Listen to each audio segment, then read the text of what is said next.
So even with the mothers of the believers, they did not have much respect for them in this way. So when news of this reaches Uthman radiallahu anhu, and this was something very shocking, he gave orders to move all of the mothers of the believers to Mecca. And Aisha radiallahu anha at this time had already intended to make Hajj. Remember, this is right before the season of Hajj. So she had intended to make Hajj. And look at this narration. She goes to her brother, Muhammad ibn Abi Bakr, and she tells him, come out with me for Hajj as her mahram. And he refuses. So she knew how serious this issue was. He's refusing to come out as a mahram for one of the mothers of the believers. And she says, by Allah, if I were able to prevent them from what they want to do, I will do it. So Aisha sees how serious their affair is, how serious this is. And she says, if I'm ever able to stop them from doing what they want to do, I'm going to do that. Another companion, Hanzala al-Katib, comes to Muhammad ibn Abi Bakr and says, Aisha is calling you to go out with her, and you refuse. The mother of the believer calls you and you don't go out with her. And the worst of the Arabs ask you and you respond to them. He's telling him, you don't respond to the mothers of the believers, but you respond to these people, the worst of the Arabs, and you're going out with them and you're joining forces with them. So Muhammad ibn Abi Bakr yells at him and he sends him away. So then Uthman radiallahu anhu gets on the roof of his house and he delivers a speech from there to get to speak to the people. And he tells them, when the Prophet ﷺ built his first masjid, it was very small. He asked, who will purchase a land for its expansion? And I promise him, or guarantee him, that he will get his place in paradise. And I came forward to obey his order. So then he says, why is it that you people don't allow me to offer my prayers in that very masjid? He's telling them, I expanded that masjid with my own money, and the Prophet ﷺ gave me glad tidings of paradise. Now you come and prevent me from praying in that masjid? And then he tells them, I ask you to tell me, by Allah, that when the Prophet ﷺ came to Medina, there was only one well of aroma, which contained drinking water, and there was none other. And the Prophet ﷺ said, who will buy this well and put a trust to the Muslims? Whosoever will do so, he will get better than this in paradise. And it was me who honored this wish. Why have you stopped me to drink from the water of that very same well? Tell them, I'm the one who bought this well. Now you're preventing me to drink from it? And then he also tells them, do you know that the army of Usra was prepared by me? And everyone answers, by Allah, every word you spoke, every word you have spoken is true. So Uthman felt that the issue had gone too far, and he had sent Abdullah ibn Abbas to be in charge of the Hajj in his place. So he sent a letter to the Hujjaj, and he explains the situation. This happened before they prevented him from water. When the people of Fitna entered, he sent a letter to Abdullah ibn Abbas at Hajj, explaining the situation that they've come and taken over Medina. So Ibn Abbas, he's the Amir of Hajj.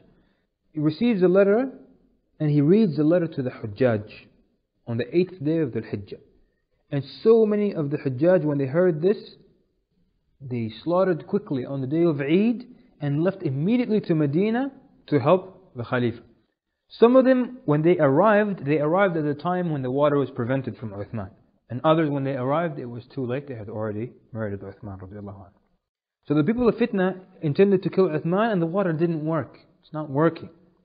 So they heard news that the army of Sham, the army of Syria, reached the valley of Dhil Qura, which is 3 days away from Medina. So they were very afraid now. They're consulting with each other. What are we going to do? So they said, who will go in to Uthman and either get him to resign or kill him? So one of them agreed to do it. And he came to go in, and the young Sahaba feared for Uthman. So they prevented him. And Abdullah Ibn Azzubair was in charge of them. So they tried to enter by force, and the Sahaba stopped them. So now a fight starts between the people of Fitna and the youth of the Sahaba. And it was a fierce fight. And the youth of the Sahaba were successful in preventing them from entering into the home of Uthman. And some of the youth were wounded severely. It's narrated that Al-Hassan ibn Ali radiallahu anhuma was stained with all the blood from the arrows that they shot at him. And the people of Fitna, some of them had been killed by the youth of the Sahaba. So then news reaches Uthman that there's killing going on in his courtyard. So he calls Abdullah ibn Zubair. He says, who ordered you to do that? Who ordered you to defend me and to fight these people? He says, oh Amir, they prevented you from water and they wanted to enter upon you, to harm you. So he says, I have ordered that the weapons are to be put down, and I do not make halal a drop of blood in my cause. This is Uthman radiallahu anh. Now he orders Abdullah Ibn Zubair to go home and to leave the house of Uthman. He ordered him to go home and all of them to go home. So he tells them, O Amir al-Mu'mineen, they will enter upon you. And he tells them, so be it. If that's the case, let it happen. So they all left, Al-Hassan, Al-Hussain, Muhammad ibn Talha. No one left except Abdullah ibn Zubair. He refused to go. He insisted. Even though the Khalifa ordered him to go, he insisted to stay because he knows they want to kill him. So the people of Fitna wanted to enter. When they came, they found Abdullah ibn Zubair. So they decided to find another plan. Because he was not a normal warrior. They were afraid of him. Even though he's one man. So what they did, they set the external gate of the house on fire to get it out of the way. This gate was attached to another covering that went all the way to the door of the house. So all of that burnt down, and now they can enter from any side of the house. There's no external wall or gate. So Abdullah ibn Zubair then decided to stand in front of the house, in front of the door to the house. But of course there were other doors, there were windows, there are many ways you can get into the house. But he stood at the door. And at night, one of them, the people of Fitna, comes from the side and enters upon Uthman. And he yells, leave it and we'll leave you. Meaning, leave the Khilafah, we'll leave you alone. So then Uthman tells him, woe to you. Wallahi, I have never uncovered a woman in Jahiliyyah nor in Islam. So he's telling him, how could you enter my house from a window and there are women in the house and they could be uncovered? And so he's reminding him to have haya. He's telling him, I don't do this to my own family, not in Jahiliyyah, not even in Islam. And I have never, he tells him, I have never put my right hand on my privates since I had pledged to the Prophet ﷺ. He's showing that once he pledged with his right hand to the Prophet ﷺ, he never let it touch his privates again. It shows how much respect. It shows what type of person he was. And I will not remove a garment that Allah has clothed me with, and I am upon my state until Allah honors the people of happiness and disgraces the people of wretchedness. And where does he get this sentence from? I will not remove a garment that Allah has clothed me with. This is from the hadith, what the Prophet ﷺ told him. So the man was taken aback by this. And he felt ashamed and he left. So they came to his group, the people of Fitna. They said to him, what did you do? He said, Allaqna wallah. He said, we're in a predicament. We have a problem here. He says, Wallahi, nothing will save us from people except killing him. And it's not permissible for us to do so. The only thing that's going to save us from these armies coming to us is to kill Uthman. And killing him is not permissible for us. So they tried something else. They took stones and they started to throw. They threw these stones at his windows and at his house. So he came to them from the window and he said, woe to you. Don't you know that there are others besides me in the house? He's telling them there are women, there are children, there are other people besides me. You want to hit me, but you could hurt others. So one of them said to him in a way, in a sardonic way, in a mocking way, we were not the ones who threw them at you. So he asked them, who was it then? They said, Allah threw them at you. He said, you have lied. كذبت وخسأت. If Allah threw them at me, He wouldn't have missed. Allah. And you have missed me. So they felt ashamed. These are strong words. They felt ashamed. So they left. What to do now? So they sent another man, telling him, rid us of him. And a man from Bani Layth. So he enters upon Uthman. Uthman tells him, where from? Where are you from? He tells him, Laythi, meaning I'm from Bani Layth. He tells him, you are not the one. So the man is surprised. He tells him, how is that? So then Uthman tells him, aren't you the ones that the Prophet ﷺ made dua for you on the day of such and such? Because the Prophet ﷺ had made dua for Bani Layth, for Allah to preserve them. So he said, yes. He said, so you won't be lost. So the Prophet ﷺ makes dua for you people. You're not going to be lost and get into something like killing the Khalifa. So the man returned and he left the people of Fitna, never joined them again. So they sent another man from Quraysh. And he enters, he says, oh Uthman, I'm going to kill you. And he tells him, no, la ya fulan, no ya fulan, oh so and so. You won't kill me. So the man tells him, how is that? He tells him, the Messenger of Allah ﷺ had made istighfar on the day of such and such, so you will not shed unlawful blood. So he's telling him that the Prophet ﷺ made istighfar for you, people of Quraysh, on that day. So you're not going to shed blood that's not halal. So the man made istighfar and he left the people of Fitna, never returning to them again. During this time, Abdullah ibn Salam, who is one of the companions, he used to be Jewish, and he's of the earliest of Jews who became Muslim. He came to the people of Fitna and he said to them, "O people," look at the wise words he's telling them, "do not unsheathe the sword of Allah against you.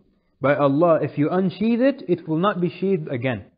He's telling them that all of you are going to be killed. There's going to be a lot of killing after this. Woe to you, your sultan today rules with the birra, which is just a stick that Umar used to hold and he would just tap people with. He used to rule with the stick. So return, because if you kill him, wallahi, the sultan will not rule except with the sword. And he has spoken the truth. Since that time on, you will always hear of the khalifa with his swords and scaring people and beheading people. So he spoke the truth, radiallahu anhu. He tells them, woe to you, this city is encircled with the angels of Allah. Wallahi, if you kill him, the angels will leave it. So this man is a Sahabi, he's giving him this good advice. Look how they respond to him. They tell him, "O son of a Jewish woman, is this any of your concern?" And they sent him away. They speak to him with disrespect. He's one of the companions and they sent him away. So then the last attempt, they sent Muhammad ibn Abi Bakr to go to Uthman and to convince him to resign. And he enters upon Uthman. And as we said before, he had committed a sin and Uthman had performed the prescribed punishment upon him. So he actually, in a sense, took away the right of Allah from him. And this is the right of Allah, that he should be punished in such a way. So when Muhammad ibn Abu Bakr enters upon Uthman sees him with the people of Fitna, he tells him, وَيْلَكَ أَعَلَى اللَّهِ تَغْضَبْ. Tells him, woe to you, you're angry against Allah? Have I done anything against you? I took the right of Allah from you, and you get upset? So Muhammad ibn Abu Bakr was shocked by this, and he retreats, he goes back. So when he comes out to the people of Fitna, they saw that he was not successful, and they felt that this issue needs to end. So entering now upon Uthman are Qutayrah al-Sukuni, and Saudan ibn Hamran al-Sukuni, and Al-Ghafiqi ibn Harb, and some others. When this group entered, they found him sitting and reciting the Quran. And it's a magnificent sight. And the mushaf that he was holding in his hands is a large mushaf, and you can see it today. You can see it in the museums today. And he's 83 years old, and he's a pious, religious, righteous khalifa, sitting in his home reciting the Quran. It was a wonderful sight to see. So even these people, when they entered, they stopped. They were at awe of this. They couldn't attack a man who looked like that. So they stopped in their tracks. And every time people used to enter upon him, he wouldn't look at them. Uthman, he just continues reading the Quran. So Al-Ghafiqi enters. And they stop. Tells them, what's wrong with you? They said, don't you see? Look at the Khalifa, how he's sitting. How can you attack someone who looks like that? He tells them, woe to you. And he took a metal object and he struck Uthman radiallahu anhu in his head. And the blood dripped, and it came on top of the ayah where Allah subhanahu wa ta'ala says, فَسَيَكْفِيكَهُمُ اللَّهِ, and Allah will suffice you against them. And the mushaf is still available today in the museum with the blood on the ayah that says فَسَيَكْفِيكَهُمُ اللَّهِ. And this historians say, just as the blood dropped on this word, everyone who took part in the fitna was murdered. Na'ila bint al-Farafisa, his wife, was there, and she got up from her place to protect him. Saudan raised the sword, and he's going to strike Uthman. She puts her hand to protect Uthman radiallahu anhu, and he cuts off her fingers. So she ran away screaming, and he struck her. He poked her as she's running away. So he hits Uthman radiallahu anhu in his shoulder, and he splits his shoulder. And then he strikes him with his dagger 9 times, saying 3 for Allah and 6 for what I have against you. Then Qutayra gets up and he stood over him and put the sword to his chest. And then he leans against it and enters the sword into his chest. And then one of them got up and began to jump on his chest. Some will tell you he kicked his chest. Others that he jumped on his chest until he crushed his ribs. Then the servants of Uthman felt this movement, this commotion, so they entered the room with their swords. One of them attacks Sufyaan and kills him immediately. So then the people of Fitna killed this servant. And then another servant enters and he kills Qutayra. So far, Sufyaan and Qutayra, both of them who struck Uthman, are killed. And then they kill this servant. And then a small battle ensues between the servants and the people of Fitna. But of course, they were outnumbered and they were killed, but they managed to kill a few of the people of Fitna. And in this way, Uthman radiallahu anhu is killed. Dhun Nurayn, the bearer of the two lights, the righteous khalifa, one of the 10 given glad tidings of paradise, the husband of Ruqayya and Kulthum, the man who prepared the army of Usra, the one who gave the well of Roma in charity, the one who gathered the Mus'haf and distributed it, and the Imam of the Muslims is killed in such a heartless way. So now, news reaches Ali radiallahu anhu, and he says, La hawla wa la quwwata illa billah, may Allah have mercy on Uthman. And Talha says, may Allah have mercy on Uthman and give victory to his cause and to Islam. And the people are remorseful everywhere in Medina. And then there was no one of the Sahaba except that he rejected this idea and displeased at the assassination of Uthman radiallahu anhu. The murderers, after killing him, they said, you make his blood halal and not his wealth? So they started to steal from Bayt al-Mal, the treasury of the Muslims. And the guards, when they saw them, they left because they know they only want the wealth. So they left out of their way and they stole the wealth of the Muslims from Bayt al-Mal. And they entered into the house of Uthman and they stole his personal wealth. And even the cloak that his wife Naila was wearing, they stole it from her. But as the blood drips on the ayah, فَسَيَكْفِيكَهُمُ اللَّهُ, none of the people who murdered Uthman remained alive. All of his murderers were killed. And only many years later, 40 years after this incident, there are only 2 that remained alive, who lived for a long time. Umair ibn Rabi' and Kamaal ibn Ziyad. Umair and Kamaal ibn Ziyad. And they lived on until the time of Al-Hajjaj. We're talking like 40 years later. So one day, Al-Hajjaj orders everyone, there was an army that people had gathered to before, known as the army of Al-Muhallab. A while after, Al-Hajjaj says, everyone who went out with the army of Al-Muhallab, I want them to come out with me again. So Umair ibn Rabi', he had gone out with that army, but at this point when Al-Hajjaj calls for these people to come out again, he was an old man, so he asked to be exempted. So he goes to Al-Hajjaj and he says, let me not go, I have 2 sons, accept them in my place. And the Hajjaj accepted. So then when the man leaves, Ibn Kharijah, who was there, said, you know, the affair, he says to Al-Hajjaj, this is a man, his name is Ibn Kharijah, he was at the gathering. He saw Umair come in and ask for his permission and then leave. Ibn Kharijah says, the affair of Umair is from the issues that used to agitate me very much. So Al-Hajjaj says, and who is Umair?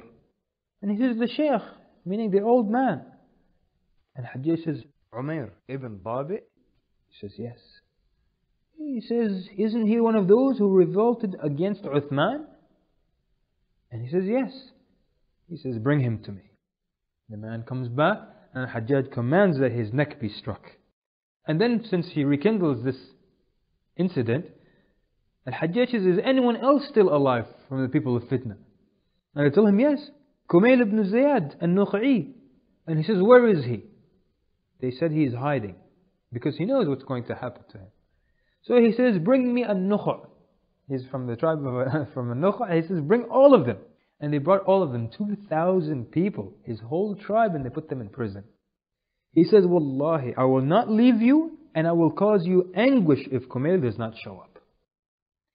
So when he saw this happening to his tribe, Kamaal, he said, death is better than fear. Meaning, for me, one person to die is better than 2,000 people to be put in fear and imprisoned because of me. So he says, there's no good in life after this, if my whole tribe is imprisoned because of me. So he emerges, he comes out of hiding and he enters into Al-Hajjaj. And as he enters, Al-Hajjaj tells him, you're the one I want. Let the captives go. And everyone goes away. So then he says, you are the one. He says, أنت الذي لن ترضى حتى أقعدت أمير المؤمنين للقصاص إذ دفعك عن نفسه. He says, you are the one who is not satisfied until you cause Amir al-Mu'mineen to sit down for qisas, to get even, because of his preventing you from killing him and defending himself. So the incident here, what Al-Hajjaj is referring to, Umair al-Dabbi and Kamaal ibn Ziyad had tried to murder Uthman a long time ago. They went to Medina with this intention. On the way, Umair fell ill and he returns, and Kamaal continues. So he lay in ambush between the house of Uthman radiallahu anhu and the masjid. And when Uthman saw him, Kamaal looked suspicious. So before he could attack, Uthman attacked him and he hurt him. So he cries out, Amir al-Mu'mineen, you have wounded me, you have injured me for no cause, for no reason. So then he swears to Uthman that he was not trying to murder him or to harm him. He tells him to swear that you were not trying to murder me or to harm me. And he swears, he says, Wallahi, I have not tried to harm you or anything.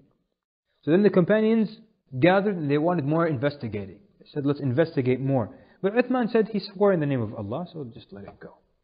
See how lenient Uthman radiallahu anhu was. So then he told Kamaal to have qisas from him, because Uthman hit him while he was sitting down. So Uthman sits down and says, hit me just like I hit you. You're standing, I'm sitting. And then Kamaal said, I forgive him, and he withdrew his claim for qisas and he returned to Kufa. So this is what Al-Hajjaj was saying, is that you're the one who was not satisfied until you caused Amir al-Mu'mineen Uthman to sit down for qisas because he was preventing you from hurting him. Kamaal says, upon which of those will you kill me? Because I escaped on that day because I didn't kill him, or because he forgave me? He's telling him, I didn't kill him and he forgave me. So because of which of these two are you going to kill me? So then Al-Hajjaj tells him, don't concern yourself with that. And the people who were gathering, one of them, his name was Al-Aswad ibn Haytham. And he says, what do you want from this sheikh? Meaning this old man. He's overtaken with old age. So he's trying to intercede, saying, leave the old man. So then Hajjaj looks at him. And he tells him, by Allah, either you keep your tongue from me, meaning you keep quiet, or I will take your head off with the sword. And the man says, I'll keep quiet.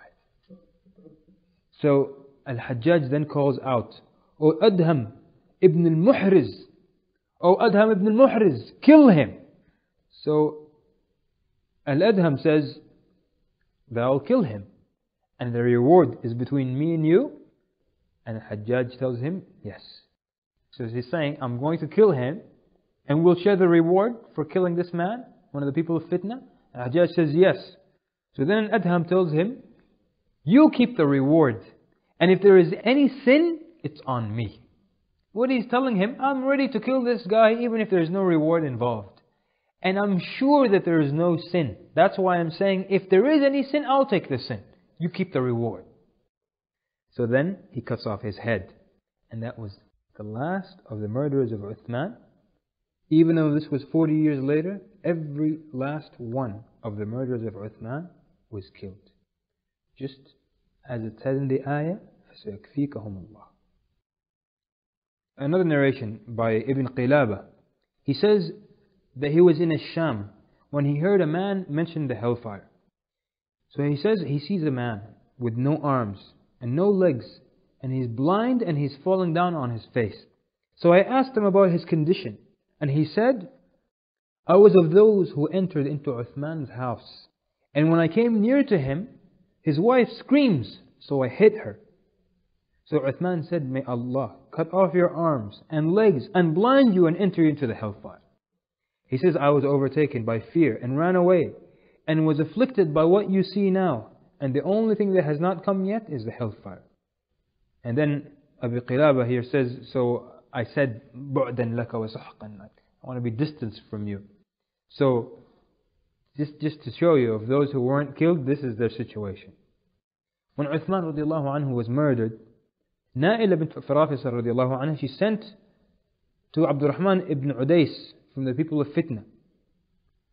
and he was kind of the closest in relations, blood relations to them. So she tells him, she sends to him saying, you're the closest of the people to us in relations. You're the most expected of all the people of Fitna to assist me. So she's asking for the dead bodies. SubhanAllah, when they killed the servants and they killed Uthman, they left the bodies there. And they left the bodies there for days with Na'ilah sitting in the house with dead bodies in the house.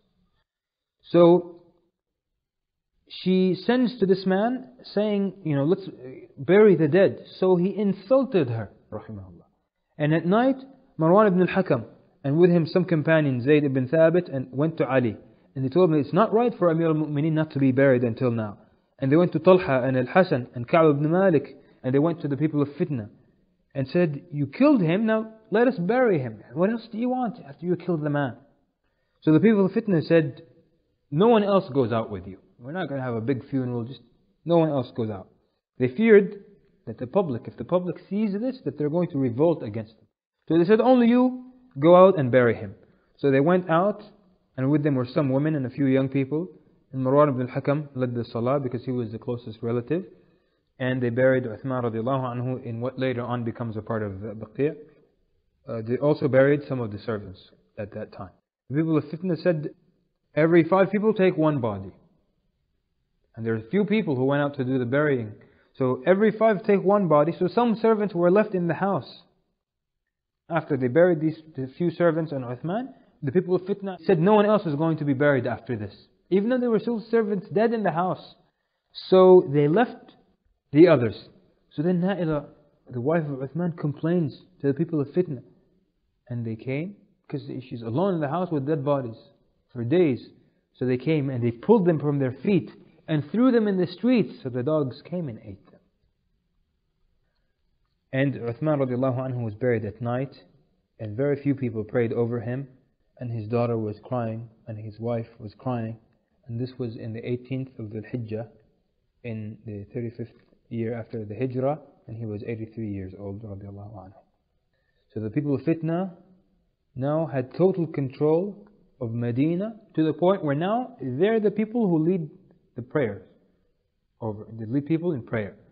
And the one leading the prayer was Al-Ghafiqi, the first man who struck Uthman with the metal rod. Al-Ghafiqi is the one who was leading the salah. And Uthman radiallahu anhu was also fasting on the day of his murder. There's a narration that he had a vision when he was sleeping. He saw a vision where the Prophet ﷺ came to him and said to him, break your fast with us. This is on Thursday. So Friday he woke up fasting, and inshallah he broke his fast as promised. Anas radiallahu anhu says, verily, the Lord, meaning Allah, has a sword sheathed in a scabbard as long as Uthman lives. And when Uthman is slain, that sword shall be drawn, and it will not be sheathed until the day of resurrection. Anas radiallahu anhu narrates this as this is a hadith from the Prophet ﷺ. And the Prophet ﷺ has spoken the truth. And after the death of Uthman, until today, there's always killing amongst the Muslims, between the Muslims. And now with the murder of Uthman, we will begin to see many swords unsheathed. And the killing will not stop for many years and will continue just as the Prophet ﷺ said. I would like to look at some of the things that were said in the letter of Na'ilah radiallahu anha. She wrote from Na'ilah bint al-Farafisa to Amir Muawiyah ibn Abi Sufyaan. By this letter I call you to Allah, who showered His bounties on you and made you Muslims and showed you the light and liberated you from kufr. In the name of Allah I appeal you to rise in the cause of Uthman, who was butchered mercilessly. By way of your relationship with him, the responsibility to avenge his blood devolves, meaning is passed or delegated, on you. It is the command of Allah that if there is bloodshed between 2 groups of Muslims, you should strive for peace amongst them. But if any group transgresses, take action against the rebels and kill them. Some people rebelled against Uthman without just cause. You know what high position Uthman commanded in Islam. He was very close and dear to the Prophet ﷺ, and he never coveted the khilafah, meaning he never wanted the khilafah. He was chosen as the khalifa by the people, and during the 12 years of his office he worked day and night for the welfare of the people. During his khilafah, extensive conquests were made. Immense wealth flowed into the public treasury, and the stipends, Uthman had made a salary for everyone in the ummah. And the stipends of the people were increased, and the people became more prosperous. instead of appreciating the benefits of his rule, some miscreants, because of ulterior considerations, conspired against him. And the letter is very long, but we're just taking the highlights. Then we skip along, and she says, the rioters besieged the house of Uthman. They stood at the door fully armed. They did not allow any food or water to enter the house. We were denied the use of water from the well which Uthman had purchased with his own money. The letter is really inciting the people. And she says, continuing on, we threw ourselves, after he was killed, one came to cut his head off, we threw ourselves on the body of Uthman, so they would not cut his head, and they pulled us away and robbed us of our ornaments. I am sending you along with this letter the blood-stained clothes of the Khalifa. See to it that the blood does not go unavenged. May Allah have mercy on the soul of Uthman, and may the curse of Allah be upon his murderers.